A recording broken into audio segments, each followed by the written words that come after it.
우리는 2월 한 달간을 성령 하나님에 대해서 말씀을 나누고 있습니다. 성도에게 있어서 성령이 왜 중요한가? 로마서 8장 9절에서 말씀하고 있듯이 성령이 없으면 그리스도의 사람이 아니기 때문입니다. 성령은 우리를 그리스도에게 속하게 만드시는 영이시기 때문에 성도에게 있어서 본질적인 영이십니다. 마치 영혼이 없는 육체가 죽은 것처럼 성령이 없는 성도는 실상 살아있는 성도라고 할 수 없습니다. 성령은 누구신가? 성령은 예수 그리스도의 십자가의 구원을 하나님의 택하신 성도에게 적용하시는 구원의 영이십니다. 성령은 또한 죄인의 마음속에 있는 죄악의 견고한 진을 파하시는 강력한 영이시며 동시에 성도의 마음속에 그리스도를 향한 믿음을 주시는 그리스도의 영이십니다. 성령은 성도로 하여금 두려우신 하나님을 친근한 아바 아버지라 부를 수 있게 하시는 관계 회복의 영이시며 성도가 거룩의 길을 걸어가도록 인도하시는 거룩의 영이십니다. 그리고 성령은 지금도 성도 안에 내주하시면서 연약한 성도를 위하여 간구하시는 중보의 영이십니다. 성령은 이렇게 성도를 위하여 그리고 성도 안에 내주하시면서 많은 일을 하고 계십니다. 그러나 이러한 성령의 역사는 보이지 않는 우리의 마음에서 일어나기 때문에 우리가 잘 인식할 수 없을 때가 많습니다. 더더욱 다른 사람들이 볼 때 사람의 마음 안에서 일어나고 있는 성령의 사역은 볼 수가 없습니다. 그런데 우리의 마음속에 무엇이 있는가를 어떻게 알 수 있지요? 열길 물속은 알아도 한길 사람 속은 모른다는 옛 속담이 있는 것처럼 사람의 마음속에 무엇이 있는지 다른 사람이 알 길이 없습니다. 그러나 사람의 마음속에 무엇이 있는가를 알 수 있는 방법이 있는데 그것은 그 사람이 내뱉는 말을 자세히 들어보면 알 수 있습니다. 누가복음 6장 45절 말씀에 선한 사람은 마음에 쌓은 선에서 선을 내고 악한 자는 그 쌓은 악에서 악을 내나니 이는 마음에 가득한 것을 입으로 말함이니라 라고 말씀합니다. 그렇습니다. 마음에 무엇이 있는가는 그 사람의 말을 통해서 우리가 미루어 짐작할 수 있듯이 마음에 진짜로 성령이 계시고 마음의 진정으로 성령이 일하고 계시다면 그 성령은 성도의 보이는 삶의 열매를 통해서 드러나게 되는 것입니다. 나무는 각각 그 열매로 분간할 수 있듯이 그 나무가 사과나무인지 아니면 다른 나무인지 알 수 있는 것은 그 열매가 무엇인가를 보면 알 수 있는 것처럼 성도에게 있어서 삶의 열매를 통해서 우리는 성령의 일하심을 분별할 수 있는 것입니다. 그렇다면 성령이 맺어가시는 성령의 열매는 무엇일까요? 성령이 성도의 삶에서 만들어 가시는 삶의 열매는 크게 두 가지입니다. 그것은 죽이는 열매와 살리는 열매입니다. 좀 더 신학적인 용어로 표현하면 성령의 억제하시는 사역과 촉진하시는 사역이 있는 것입니다. 오늘 우리는 성령의 두 가지 사역, 억제하시는 사역과 촉진하시는 사역, 우리의 삶의 열매를 맺어 가실 때에 성령은 무엇을 억제하시고 또 무엇을 촉진하시는가, 이 두 가지를 살펴보도록 하겠습니다. 첫째는 성령은 성도의 마음속에 남아있는 육체의 본성, 그 육체의 본성이 다시 일어나지 못하도록 억제하심으로 성령의 열매를 맺을 준비를 하십니다. 17절을 보면 이렇게 말씀합니다. 육체의 소욕은 성령을 거스르고 성령은 육체를 거스르나니 이 둘이 서로 대적한다고 말씀합니다. 성도는 성령의 역사하심으로 거듭나 하나님의 자녀가 되었지만 그럼에도 불구하고 여전히 성도의 마음속에는 육체의 소욕이 남아 있는 것입니다. 성령은 거듭난 성도 안에 내재하는 이 simple nature, 곧 육체의 소욕이 성도를 다시 이끌지 못하도록 브레이크를 밟으신다는 것입니다. 우리 안에 남아있는 육체의 마음이 우리로 하여금 다시 육체의 삶을 살도록 가속 페달을 밟으려고 해도 성령께서 강력하게 브레이크를 밟고 계시기 때문에 우리의 육체가 우리를 이끌어 갈 수 없는 것입니다. 성령은 이렇게 육체의 본성에 거스르는 마음을 우리에게 주시고 육체의 본성이 바깥으로 표출되지 못하도록 억제하심으로 성령의 열매를 맺도록 준비하시는 것입니다. 여러분, 농사에 있어서 가장 중요하고 또 가장 골칫거리가 무엇인지 아십니까? 그것은 바로 잡초를 제거하는 일이라고 합니다. 왜 잡초를 제거하는 것이 농사의 시작이고 또 농사에 있어서 가장 번거로운 일일까요? 그것은 잡초를 제거해 주지 아니하면 열매를 잘 맺지 못하기 때문입니다.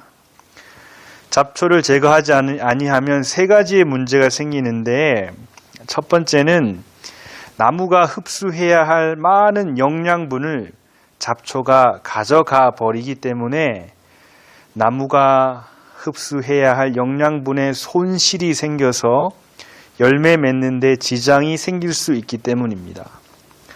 영양분을 쓸데없는 잡초와 나누어서 먹는다고 생각해 보면 얼마나 아깝습니까? 농부들에게 있어서 나무는 자식과 같은 소중한 존재인데 그 자식들이 먹어야 할 영양분을 쓸데없는 잡초가 먹는다고 생각하면 농부들의 마음이 얼마나 안타깝겠습니까? 그래서 농부들은 열심히 잡초를 제거하는 것입니다. 그런데 더 중요한 것은 잡초를 제거해 주지 않으면 잡초가 무성하게 자라 나무가 받아야 할 햇빛을 차단하여 일조량이 줄어들게 만든다고 합니다. 충분한 햇볕을 받아야 열매도 좋은 열매를 맺을 텐데 그 귀한 햇빛을 막아버린다고 하니 얼마나 농부들의 마음이 속상하겠습니까? 그래서 잡초를 열심히 제거하는 것입니다. 그런데 더 중요한 이유는 나무를 병들게 하고 죽게 만드는 병해충의 대부분이 잡초에서 발생한다고 합니다. 그래서 잡초를 제거하지 않으면 많은 병충해가 발생해서 나무를 병들게 하고 죽게 만드는 결과를 낳는다고 합니다. 그래서 잡초를 제거하는 일은 농사에서 가장 중요하고 잘 관리해야 하는 일이라고 합니다. 잡초가 자라는 것을 억제하고 또 잡초를 뽑아내는 것이 좋은 열매를 맺기 위해서 가장 중요한 일이듯이 성령의 열매가 맺어지기 위해서 우리 마음밭에서 끊임없이 자라나는 이 잡초, 육체의 본성이라고 하는 이 잡초를 억제하고 때로는 그것을 뽑아내야 하는 것입니다. 우리 마음밭에 있는 육체의 본성이라고 하는 잡초를 뽑아내지 않으면 하나님의 은혜의 빛이 마음에 있는 그 잡초로 인해서 차단되고 그곳에서부터 우리의 마음과 성령의 열매를 병들게 하는 온갖 병충해들이 거기로부터 발생되어 나오기 때문에 성령께서는 성령의 열매를 맺어 가실 때에 먼저 육체를 거스르고 육체를 억제하고 우리의 그 육체의 본성을 죽여가는 일을 하신다라는 것입니다. 이러한 성령의 사역을 존 오웬과 같은 신학자는 죄 죽이기라, 몰티피케이션이라고 정의했습니다. 성령은 우리 안에 있는 죄성을 죽이는 일을 열심히 하신다라는 것입니다. 오늘 성경 본문에서 우리 마음밭에 있는 육체라고 하는 이 잡초에서 어떤 병충해들이 발생한다고 말하고 있습니까? 19절을 보십시오. 무려 15가지나 되는 우리 마음의 잡초에서 발생하는 병충해들이 소개되고 있습니다. 음행, 더러움, 호색, 우상숭배, 주술, 원수 맺는 것, 분쟁, 시기, 분냄, 당 짓는 것, 이단, 투기, 술취함, 방탕. 이런 수많은 우리의 마음에서 발생하는 악함, 성적인 죄와 종교적인 죄, 사회와 공동체를 깨뜨리는 죄, 무절제한 죄, 이렇게 영역마다 발생되지 않는 죄가 없는 것 같은 이 죄들을 성령은 억제하시고 그 죄악의 모습들이 성도의 삶에 더 이상 드러나지 않도록 철저히 감시하시고 그 죄를 우리의 마음밭에서 뽑아내시려고 지금도 호미와 칼을 들고 다니시는 것입니다. 사랑하는 성도 여러분, 혹시 어릴 때 두더지 게임 놀이를 해보셨나요? 지금 화면에 보면 제가 사진을 실었는데요. 두더지 게임은 방망이를 들고 게임을 시작하면 여러 구멍 안에 들어가 있던 두더지들이 어디서 언제 나올지 모르기 때문에 기다리고 있다가 막 올라오면 그 두더지를 방망이로 쳐서 그 두더지를 다시 구멍 안으로 들어가게 하는 게임입니다. 올라오자마자 바로 두더지를 때려야 들어가기 때문에 우리는 긴장하고 어디서 두더지가 나올지를 잘 보고 있어야 합니다. 그런데 이 게임이 꼭 성령의 억제하시는 사역과 같습니다. 우리 마음속에 잠재되어 있는 육체의 소욕들이 순간순간 올라올 때에 성령은 방망이로 육체의 소욕을 때리셔서 그 소욕이 역사하지 못하도록 제어하시는 것입니다. 성령은 이렇게 우리가 예전에는 아무 거리낌 없이 행하였던 세상의 일들, 육체의 욕심들을 이제 억제하시고 그 모습이 더 이상 성도의 삶에서 나타나지 못하도록 막으시는 것입니다. 이것이 바로 성령의 죽이시는 사역, 성령의 억제하시는 사역입니다.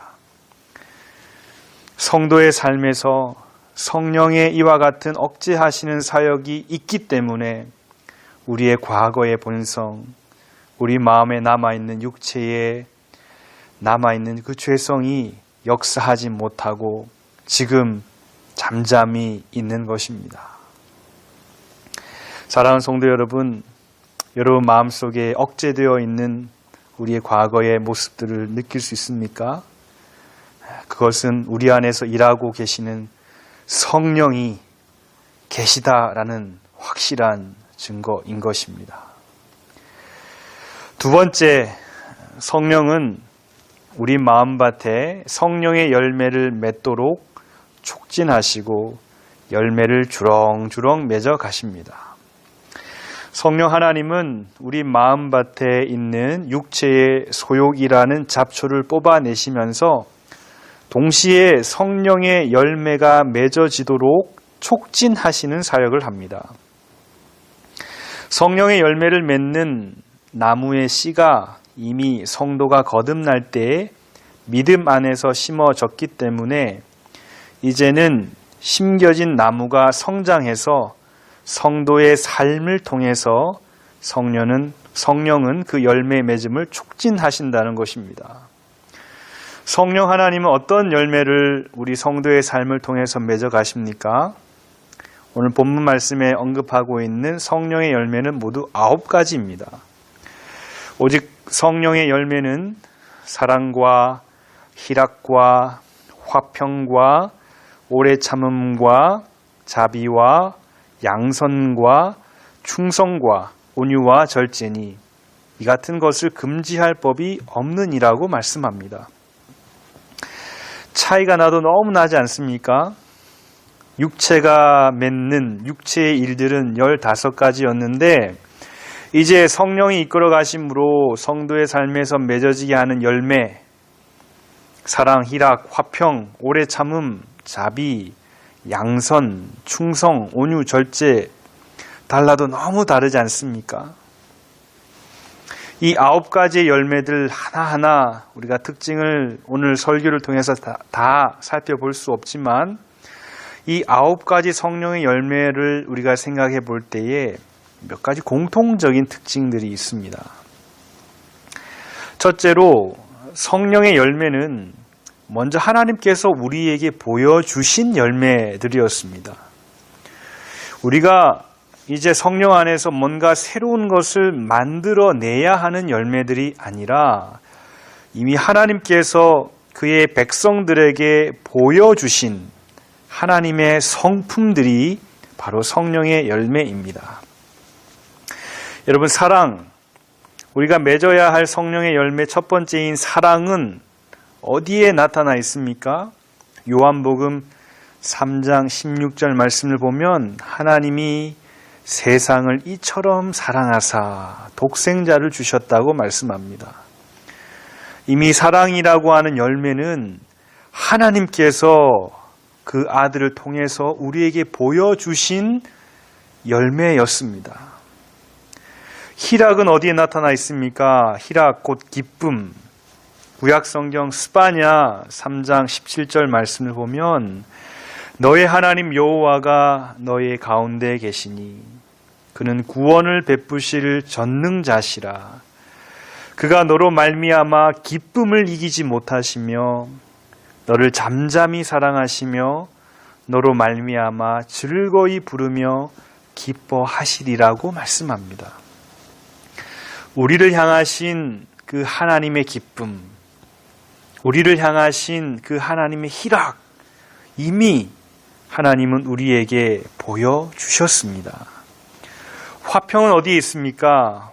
에베소서 2장 14절 말씀에 그는 우리의 화평이신지라 둘로 하나를 만드사 원수된 것 곧 중간에 막힌 담을 자기 육체로 허시고 라고 말씀합니다. 화평, 이미 우리는 하나님 안에서 그 화평을 보았던 것입니다. 오래 참음, 하나님의 그 patient, 민수기 14장 18절에서 말씀합니다. 여호와는 노하기를 더디하시고 인자가 많아 죄악과 허물을 사하시는 분이시다라고 말씀합니다.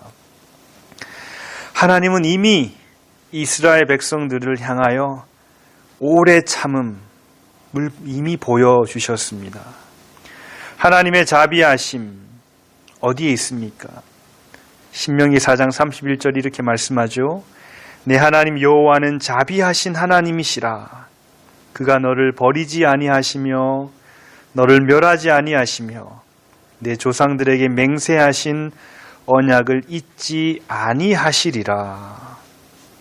하나님의 자비하심이 이미 그의 백성들에게 나타났던 것입니다. 하나님의 양선, 하나님의 그 goodness, 시편 118편 1절이 말씀합니다. 여호와께 감사하라. 그는 선하시며 God is good이라고 말씀합니다. 충성은 어디 있습니까? 하나님의 faithfulness. 신명기 7장 9절에 그런즉 너는 알라 오직 내 하나님 여호와는 하나님이시요 신실하신 하나님이시라.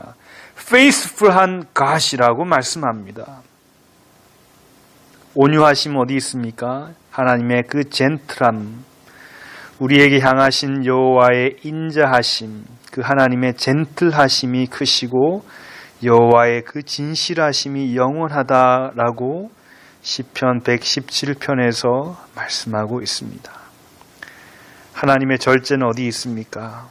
우리가 구약 성경 읽어보면 하나님께서 자신의 분노를 참으시고 절제하시고 예수 그리스도가 이 땅에 오시기까지 그 하나님의 진노를 유보하신 그 하나님의 절제하심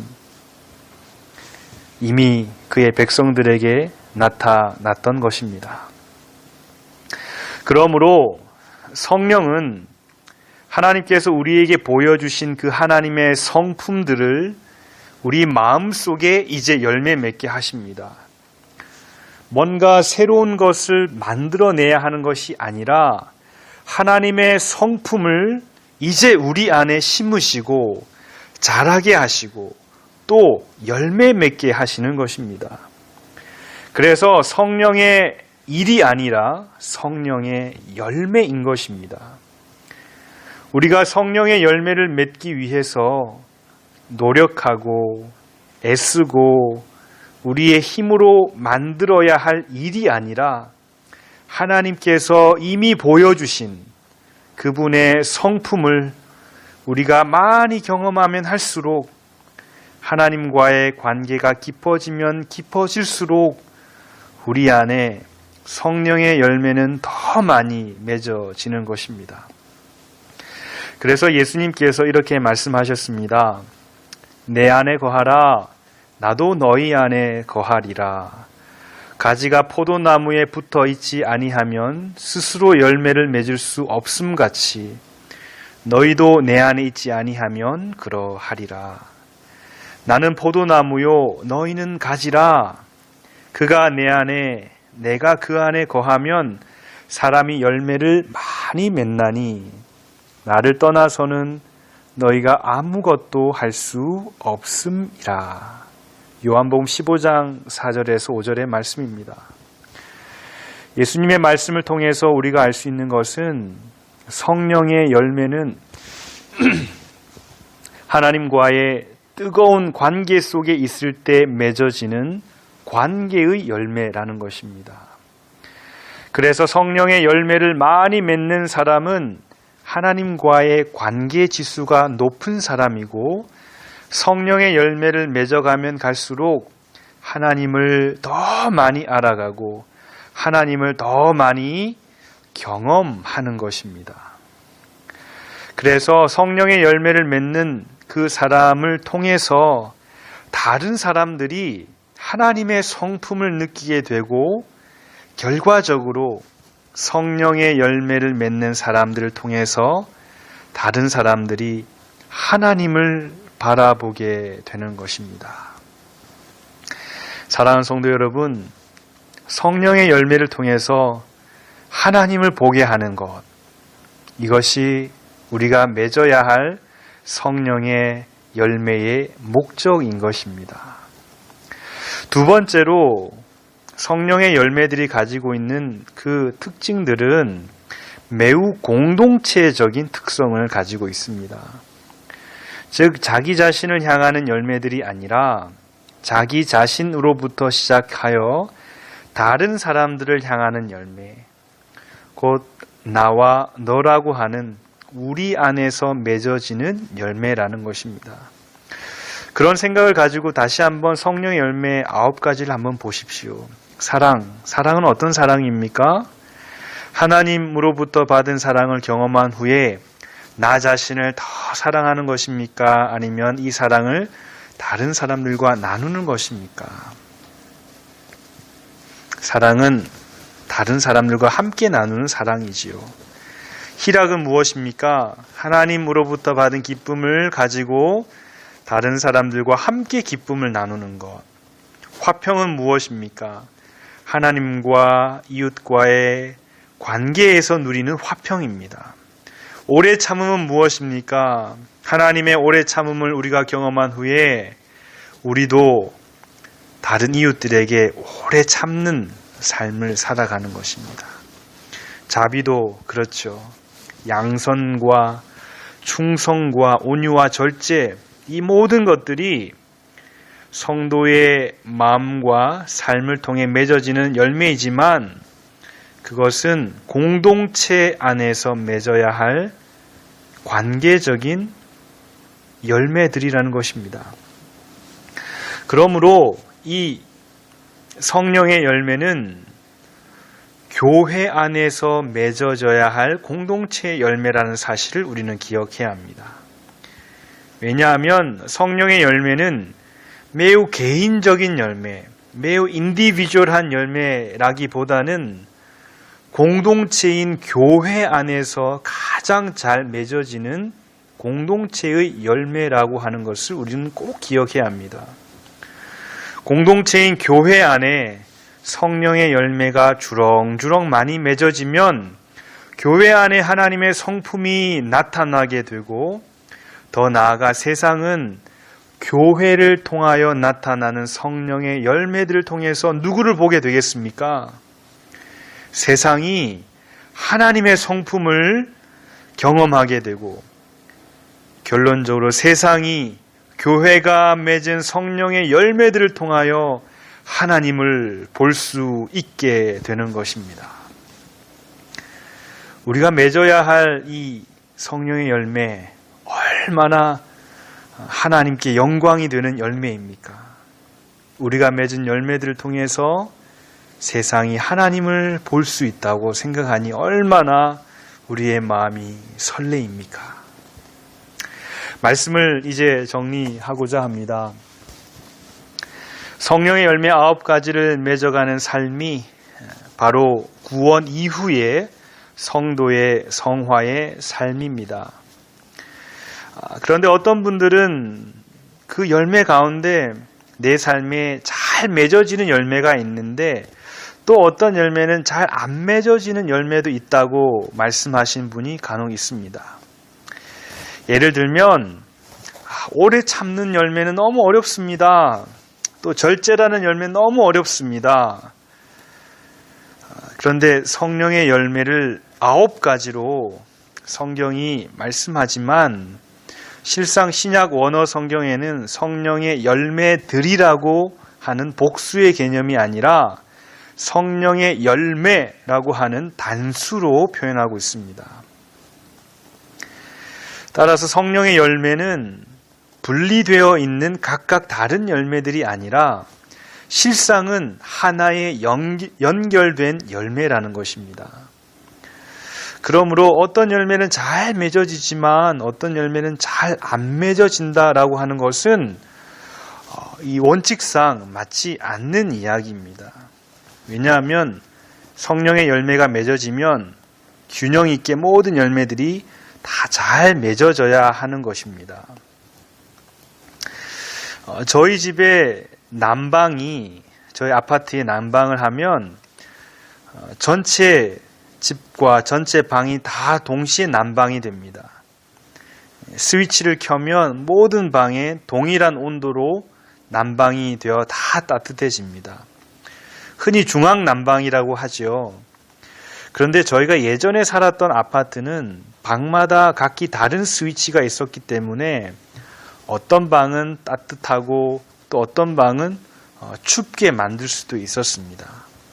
우리는 흔히 그와 같은 난방을 개별 난방이라고 하지요. 성령의 열매를 맺는 것은 중앙 난방식일까요? 아니면 개별 난방식일까요? 제가 말씀을 묵상하면서 느낀 것은 성령의 열매는 중앙 난방입니다. 집 전체를 난방을 하면 모든 방에 동일한 온도로 올라가듯이 성령의 열매는 9가지 열매가 동일하게 맺어져야 하는 것입니다.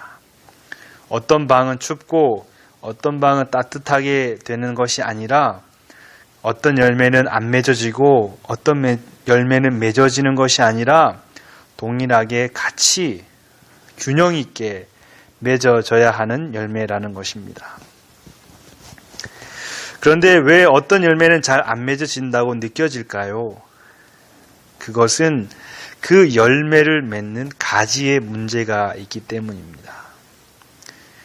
예를 들어서 오래 참음이라고 하는 가지에 문제가 있어서 꺾여 있거나 흠집이 생겨 있으면 영양분이 공급되지 못하기 때문에 오래 참음이라고 하는 가지, 성령의 열매를 맺는 동일한 줄기에서 뻗어나온 그 오래 참음이라고 하는 가지를 치유하고 회복을 해야 하는 것입니다.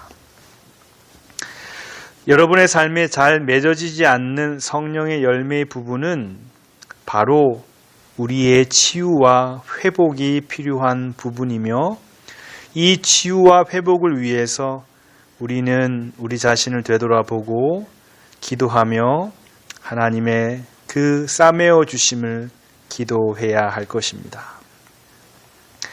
그래서 성령의 열매 9가지, 이 모든 열매를 함께 균형 있게 다 맺어서 우리의 삶과 우리 교회의 모습을 통해서 하나님을 보게 하는 축복의 그 열매들이 우리 사랑의 교회 안에 풍성하게 맺어져서 우리 교회 안에 맺어진 이 성령의 열매들을 통해서 세상 사람들이 하나님을 바라보고 하나님의 그 뜨거운 성품을 경험할 수 있는 축복의 통로가 되기를 주님의 이름으로 간절히 축복합니다. 아멘.